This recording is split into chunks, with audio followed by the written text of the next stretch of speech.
All right, so welcome back. You can see this one has free on it. I actually got this at my local hardware store. This was in a cutoff bin. So they had a cutoff bin where you could cut a piece down to whatever size you wanted. And it was kind of an odd size. They could have cut it down and sold it again, but they didn't necessarily want to do that. So anyways, that's why you can see it's marked up with free.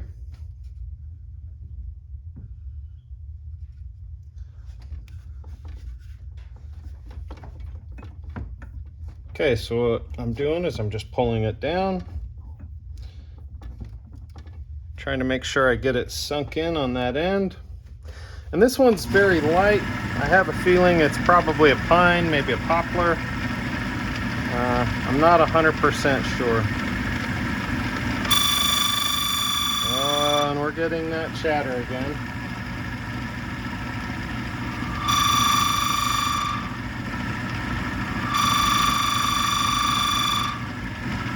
So I'm trying to get that smoke to happen on this end.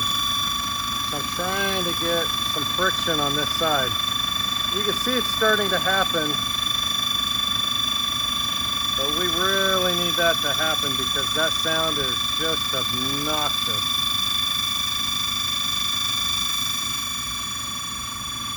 Okay, let's take a look at that. So this might be an oak. You can kind of see. Okay. So I'm going to try and remember which side is up. So you can kind of see it hasn't perfectly gotten all black. Normally that'll become very shiny and it becomes very hard. So it's not quite as hot as I needed it. You can see on this end we got some deep penetrating marks, so I'm going to try and get it so that it's right back to where it was. I find that if I can get it back to where it was, that it makes for a better turn because I'm in the exact hole where it was. And I'm sure there are people that do this a lot more, so they probably have their own thoughts and feelings about what I'm doing and how I'm doing it. So at this point we're going to true it up.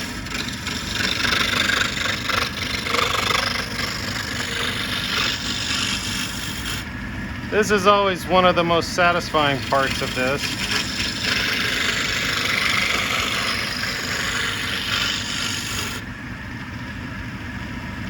All right. So now I'm gonna kind of thin this end out.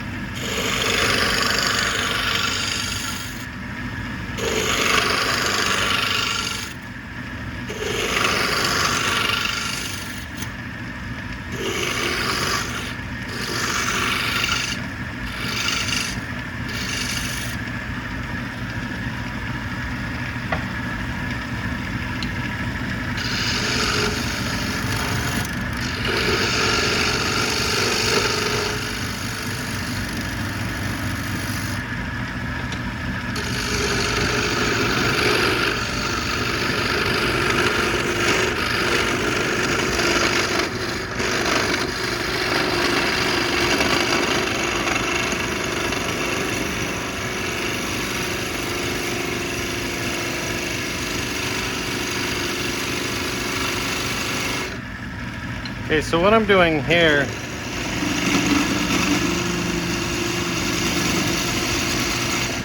is the shape of the chisel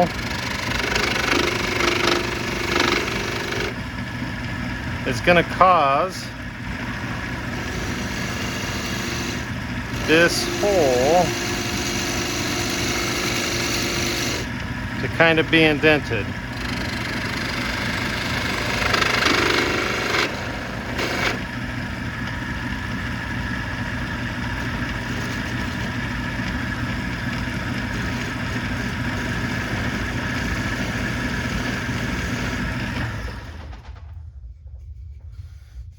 Okay, let's take a look at that. I think we've got something lovely happening right here. So let's make a little bit of a handle. As you know, I like to kind of scoop it to the middle, make a little bit of an indentation.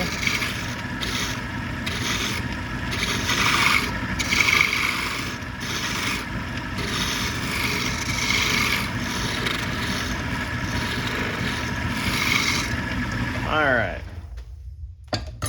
So now we need to make something a little bit more interesting on this backside, because that's kind of plain right now. So I'm going to pull up that large chisel again.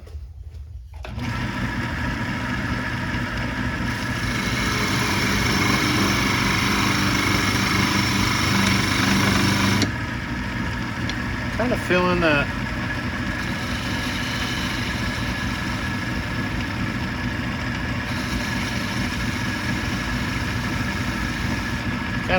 triangular piece right here.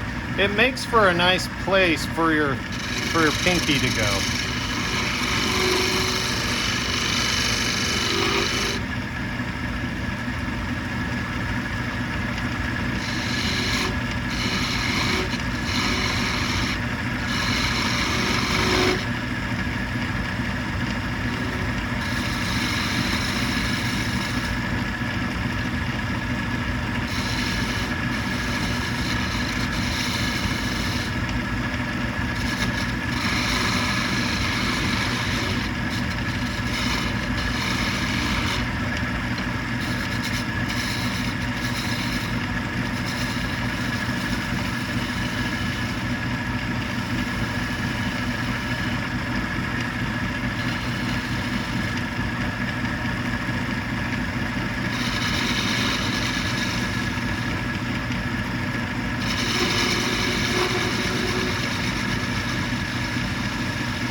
Years ago when I started this,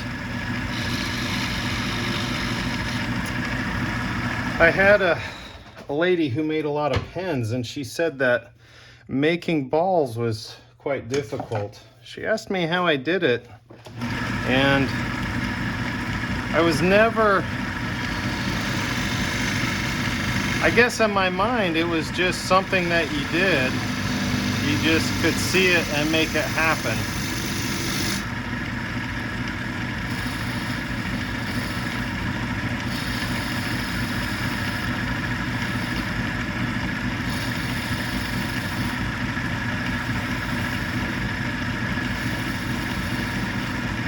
So that's kind of my homage to the space system. Kind of looks like a Apollo landing, the nose cone landing part.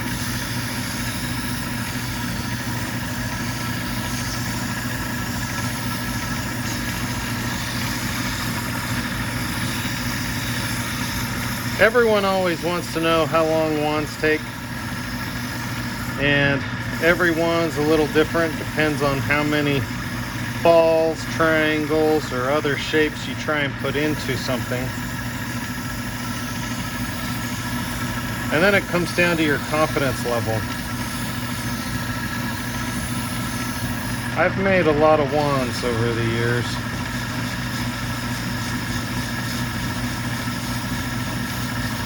At one point when I was unemployed and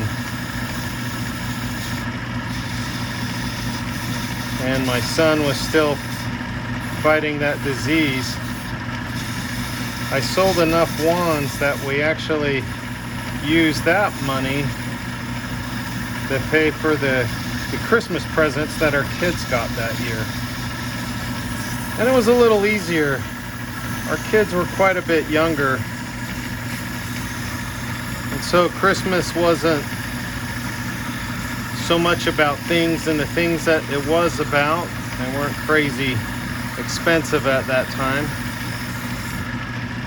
as Christmases are with young kids. All right, so here comes the 240. Today would be a lot harder.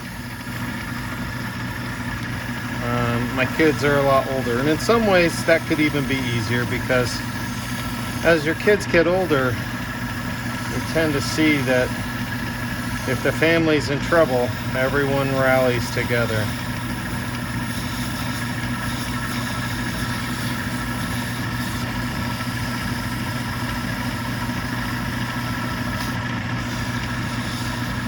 So this is going to be a little bit longer than my last video. And that was because of those little embellishments on the end there.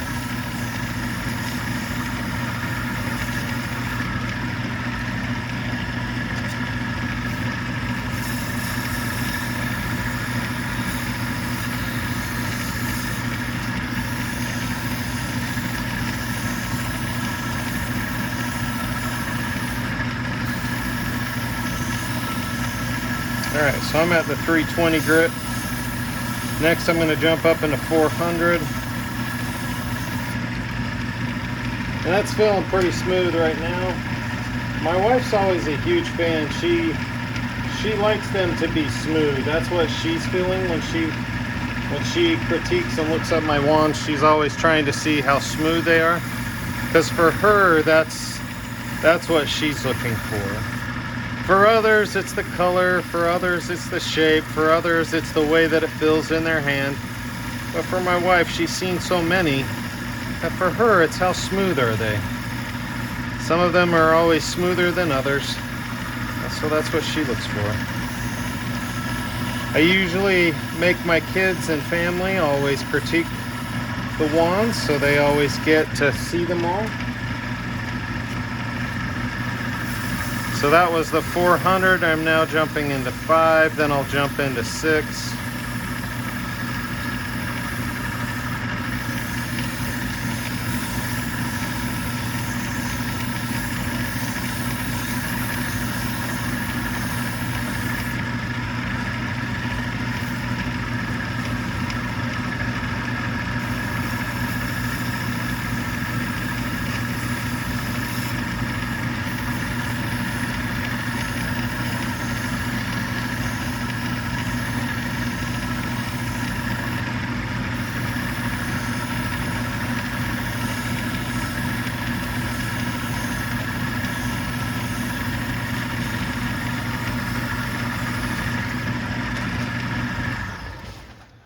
All right, so there we go. That one's looking pretty fine. It's getting a little bit of dark on the end, which is what I wanted. So now we're gonna take and make it a rich, kind of a warm color. So to do that, I found that this Rust-Oleum Cognac makes for a really nice, fun color on these lighter grains. So we're gonna run this one right now.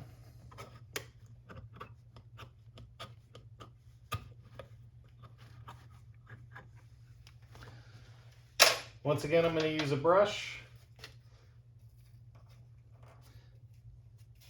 I've done brushes, I've done socks, I've done all sorts of things. As you know, I use socks a lot of times. And that's because in a family, there's always socks that are missing matches and various things. And I'm wearing my overalls because it's not so warm here in the greater Phoenix Valley. It's kind of a cool winter day. We've had a lot of rain, so that's a good thing. We'll take all the rain we can get.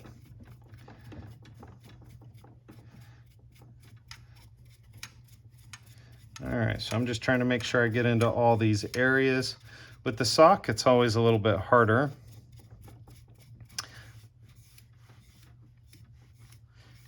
And I will talk about my family a lot as I do these, so I apologize. If that's not for you, you can always turn the volume down.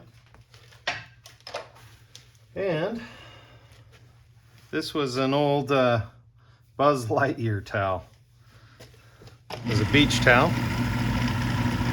This was my oldest boy's, but he's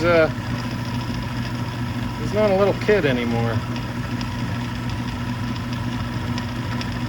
So today he's He's working on his progression to become a nurse.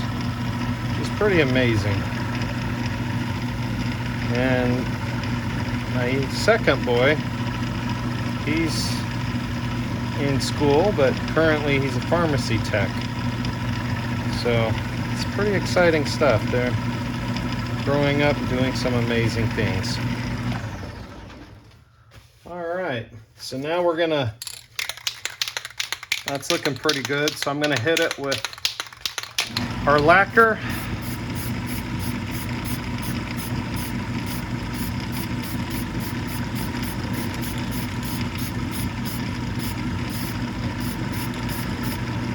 Okay, we're gonna let it dry. And what I'm doing is I'm just checking the highlights just to make sure that there's not too much lacquer on there. When there's too much, it starts to gather and it'll kind of spit off of the wood. You can see there's stain over here. There's some oil things as it starts to spit off. I'm gonna check it to see if it's dry. So it's still a little wet in this area.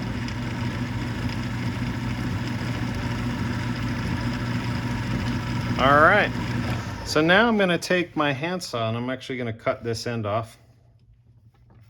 And then I'll have to hit that with some stain because it is very different. Oh, there we go. So that's what that looks like right now. Here's that tip. I'll probably put some stain in here just to kind of make it a little bit darker. I'm gonna hit this with my belt sander.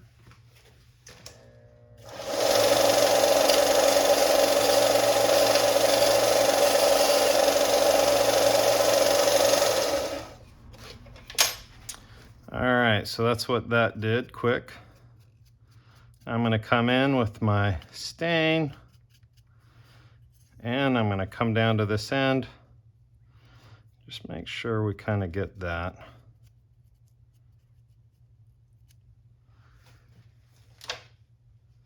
All right, now we'll wipe it off.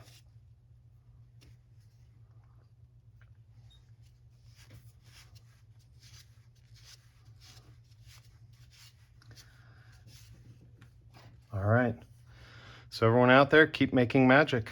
Have a wonderful day.